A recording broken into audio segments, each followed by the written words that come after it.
Is drinking raw milk safe like RFK Jr. suggests? Can you reduce a glucose spike if you eat your food in, quote unquote, the right order? I'm registered dietitian Abby Sharp. I host a nutrition myth-busting podcast called Bite Back with Abby Sharp. And those are just some of the questions I tackle with qualified experts on my show.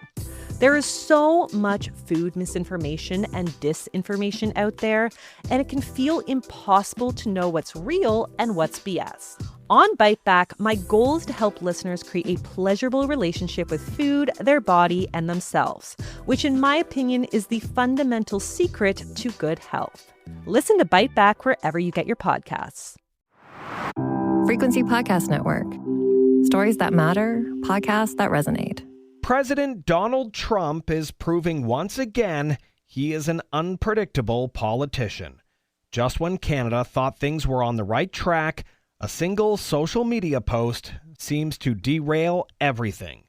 Trump, on his Truth Social website, announced he is terminating all trade discussions with Canada due to our digital services tax, which he is calling an attack on the U.S. They did something with our tech companies today trying to copy Europe. You know, they copied Europe. It's not going to work out well for Europe either, and it's not going to work out well for Canada. They were foolish to do it.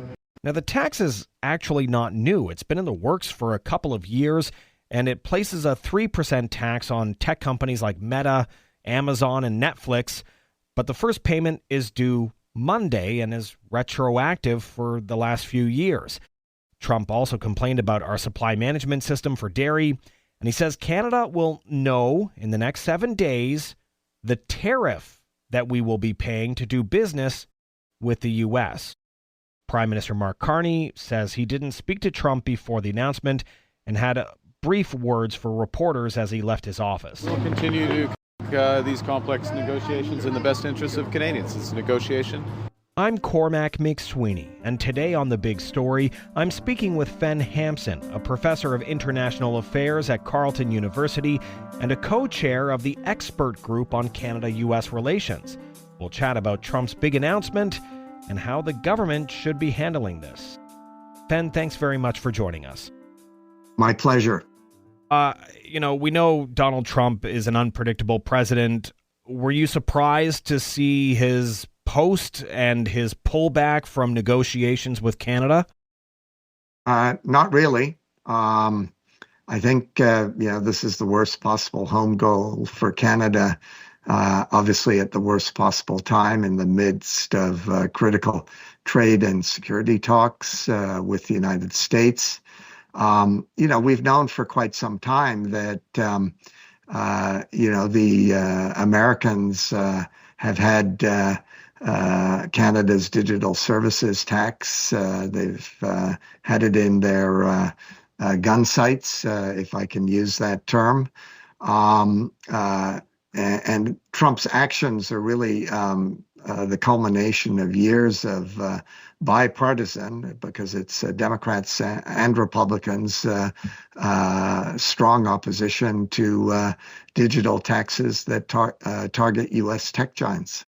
So Trump in his post said that he had just been informed that Canada's going through with this, but this is not a new thing. As you've already mentioned, this has been a point of discussion with the U.S. for some time.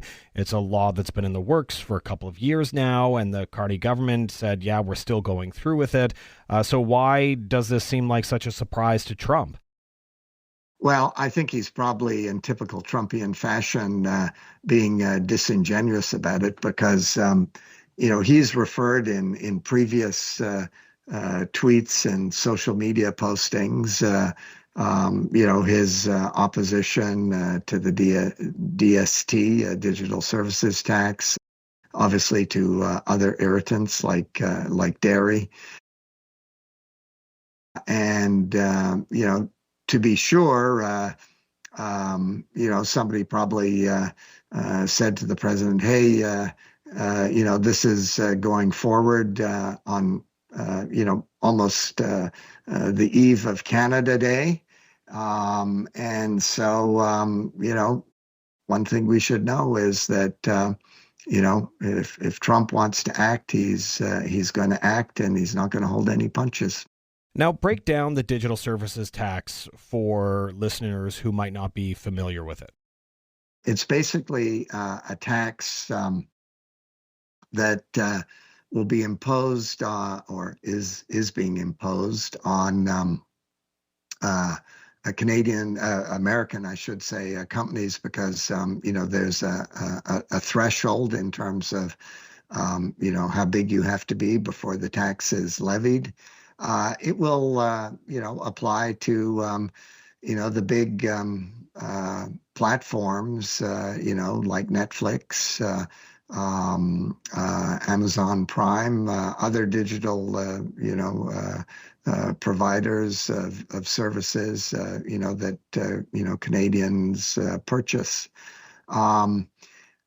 It's seen as discriminatory because most Canadian companies don't meet the quite high threshold in terms of revenues in the tax. I think what really irks the Americans is that the first payments are due Monday, and they're also retroactive. They go back to their revenues going back to 2022. So it's not a tax going forward. It's also a tax going backwards. By some estimates, it will generate something like $2 billion for our federal coffers when it goes into effect. So it's no small change that we're talking about there. Yeah, and people who are critics of it say that it's something that is an irritant with our largest trading partner and not a good thing to be putting in place at a time like this. They also do point out that it's not as evenly as applied as the government sort of has suggested. But then others who support the tax say it's time that these massive companies pay their fair share. They're making a buck off of Canadians, and they are worth billions and billions of dollars as companies. They can afford to pay more taxes. You called it at the start of this interview an own goal from Canada. Should I take it that you're more opposed on as a critic to the DST rather than a supporter of it? Yeah, I mean, I think it's bad public policy. In many ways, it resembles the old manufacturer sales tax of yesteryear that the Conservative government of Brian Mulroney wisely scrapped in 1991. Like the manufacturer sales tax, the digital services tax is a hidden upstream tax. In this case, on digital service providers. In the case of the old manufacturers tax, it was a tax on manufacturers. One of the reasons why that tax was replaced with the goods and services tax is that it was broad-based, it wasn't discriminatory, it was a visible consumption tax that applied to all goods and services at the point of sale. It treats everyone equally and transparently. The digital services tax, by contrast, is a narrow business level tax that targets only a handful of large digital firms, as we've talked about, most of them mostly American. But, we should be under no illusions. It's going to be passed on to Canadian consumers through higher prices or perhaps, reduced services or some combination of the two. It's an invisible tax. It distorts the market. It's obviously invited retaliation from our largest trading partner. If digital services are going to be taxed, they should be taxed like everything else Canadians buy, openly at the point of consumption. Don't single out firms because you're going to get yourself in trouble. And, one of the complaints of the Americans, and I think it's a fair complaint, is that, it's in violation of CUSMA, the Canada-U.S.-Mexico Free Trade Agreement. We don't single out firms, for discriminatory treatment. Now, on the flip side, the U.S. is doing that with Canada with these tariffs. I couldn't agree more. Yeah. But you don't follow the bad with the bad, right? If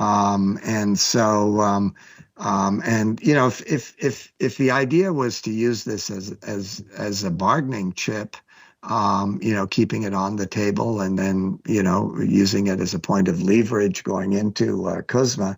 I think it's, backfired badly because now instead of negotiating from a position of strength,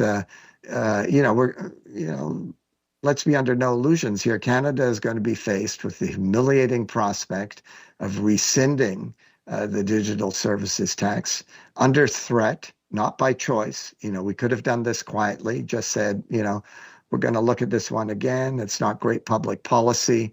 And this is a move that, will be read as weakness in Washington and elsewhere. Moving forward, do you think the trade negotiations are actually dead, or is this, social media termination of the talks just another negotiating tactic by President Trump? Well, it's more than a tactic because, once he tweets something like this, he's going to follow through. And, if there's one thing we've learned from the events this past week, when Trump threatens to do something, he usually follows through. Just ask the Iranians. And so I think, if we want the talks to go back on track, there's a pretty simple solution: rescind it. And by the way, our own our own Canadian business community and others, many have been saying, for God's sakes, get rid of this. This has put a bullseye on us. It's not the kind of bullseye we need. It's bad public policy for the reasons I spelled out. So let's not, be shooting ourselves in the foot. Now, the Prime Minister made just a few comments leaving the Prime Minister's office after this happened, and he just said, look, this is negotiations, and this is a part of complex negotiations. So he seemed to be kind of shrugging it off, or at least unmoved by it, probably predicting the unpredictable aspect of dealing with Donald Trump. Should he really just get rid of the digital services tax without anything in return from the U.S. side? Is that really the best way to negotiate that? Or should the talks start to say, yeah, we'll rescind it, but give us something back? Well, maybe that's his game plan. But, I think we're going to find out in fairly short order. If we don't do anything, we're going to be subject to more punitive tariffs that will go into effect right away. So, I would say this is a dangerous game of chicken to be playing. We've got, many other points of leverage. I agree it's not great to take things off the table if you don't get something in return. But we're now sort of, forced into the position of taking it off the table in order to avoid more tariffs. That's not a good negotiating position to be in. Now, we were still awaiting to see whether the federal government would act on the steel and aluminum tariff response, which we haven't had yet from the Carney government. They were holding that back to see if we could fast track these negotiations to get a deal. July 21st is that deadline. Should they bump that deadline up if Trump adds even more tariffs on top of us? Or is this the game of chicken or eye for an eye that is going to leave North America blind, I guess? Well, I think you just said it. It's become an eye for an eye, and that's not the kind of negotiation we want to have. I think the government is obviously trying to use inducements in terms of we don't know the details of it, but the government has been talking openly about participation and contributing to the Golden Dome. I think all of that was kind of premised on, we're not going to move forward on some of these security benefits because it's obviously a benefit to the U.S. To have Canada, contributing to that architecture, defense architecture. I think the message was lift lift those punitive steel and aluminum tariffs so that, we can talk about a new security partnership. I suspect that was kind of the quid pro quo there, inducements in exchange for removing punitive tariffs. But I think, this has become a needless distraction. And, the one thing we should have learned is Trump is unpredictable. He's not your friend. You may think you have a good relationship with him, but it can turn on a dime. And I think, this does erase some of the goodwill that we saw coming out of the Kananaskis G7 summit, where, Trump was, saying good things. And, I think, the fact that, he's saying he was caught unawares by this. He doesn't want to see us as kind of double dealers, and I think the prime minister doesn't want to be seen in that position. Whether Trump knew about this coming or not, I mean, he's got other things to concern himself with. Maybe he was told about it. Maybe he forgot. Maybe he's being disingenuous. You never know with him. But this shouldn't have come as a surprise to Ottawa, and it's not clear to me what the game plan is going forward, particularly if we want some kind of deal 30 days coming out of Kananaskis on trade and security. Yeah, and I was just as a final question going to say, aside from getting rid of the digital services tax, how else can the prime minister de-escalate this situation to try and keep that July 21st deadline intact, or is that out the window now? My guess is it's kind of out the window unless he and his cabinet decide to, have an emergency meeting and remove it. And I think, as I said, I think the easiest way to have removed it would have been to have said, this isn't good public policy. I mean, we had something called the manufacturers tax, services tax, and we got rid of it. And the DST, when you look at it carefully, is not all that different from it. All right, Fen, we'll have to end it there. Thank you so much for your thoughts on all of this and for joining us last minute to talk about this developing story. My pleasure.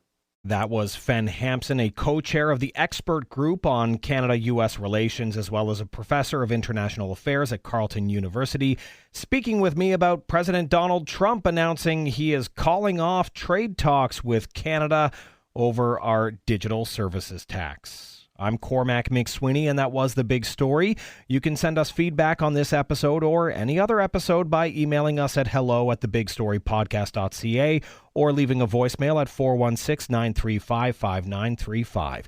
You can also find us on the Seeker app or on all your favorite podcast players. Please rate, review, follow, and share. Thanks for listening.